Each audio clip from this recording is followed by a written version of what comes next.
Assalamualaikum warahmatullahi wabarakatuh. Surah Al-Lahab adalah salah satu surah dalam Al-Quran yang menceritakan tentang siksaan kepada Abu Lahab.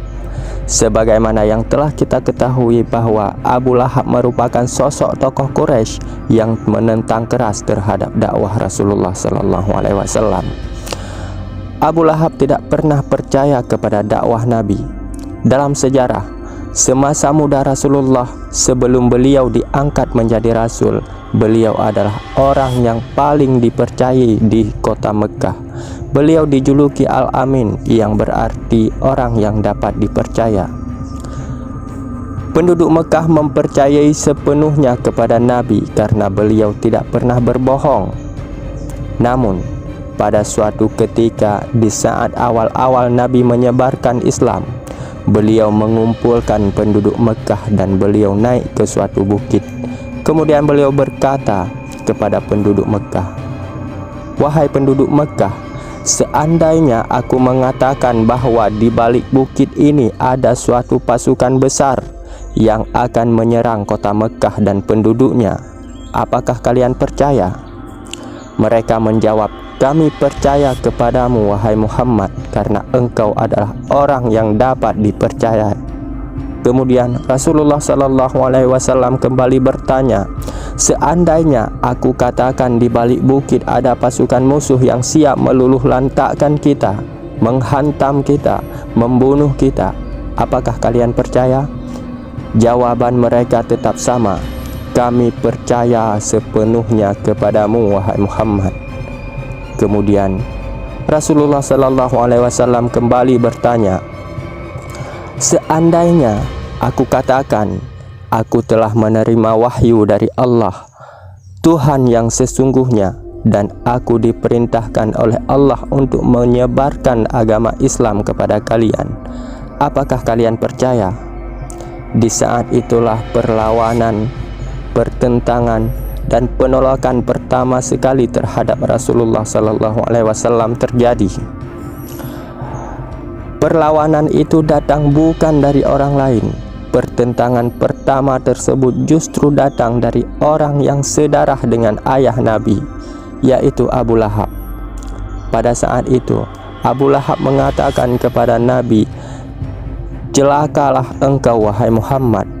Apakah hanya untuk ini engkau kumpulkan kami di sini?" Disitulah Allah menurunkan surah Al-Lahab, yaitu surah yang menceritakan tentang siksaan pedih kepada Abu Lahab karena telah menantang Rasulullah SAW. A'udzubillahi minasyaitonirrajim. Bismillahirrahmanirrahim. Tabbat yada abi lahab wa tab.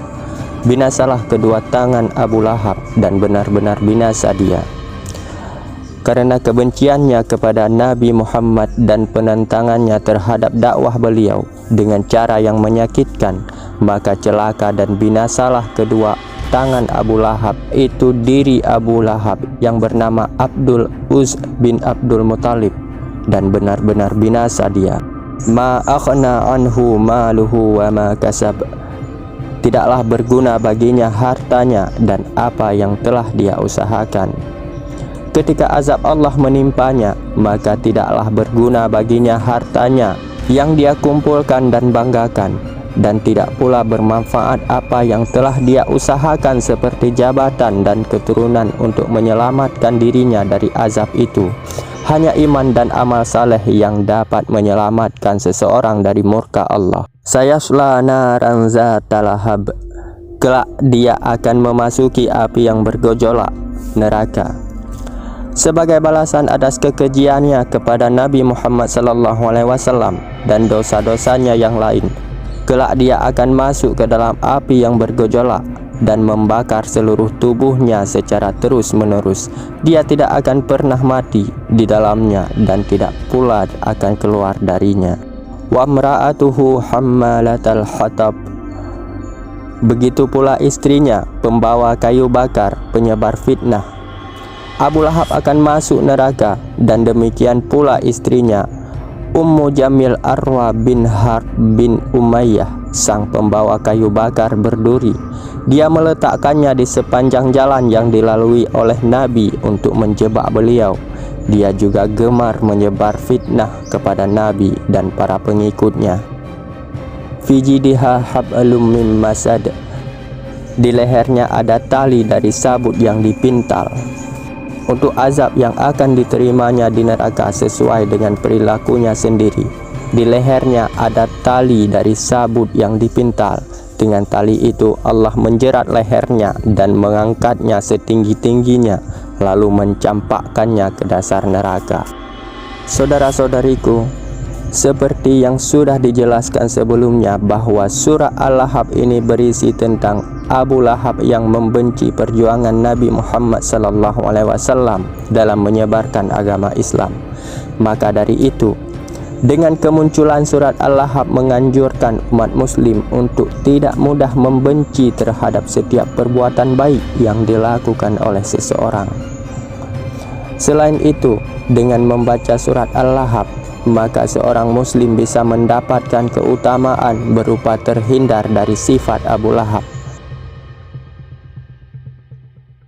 Demikian pembahasan tentang surat Al-Lahab dan artinya. Semoga semua pembahasan ini bermanfaat untuk kita semua. Sekian, mohon maaf atas kekurangan.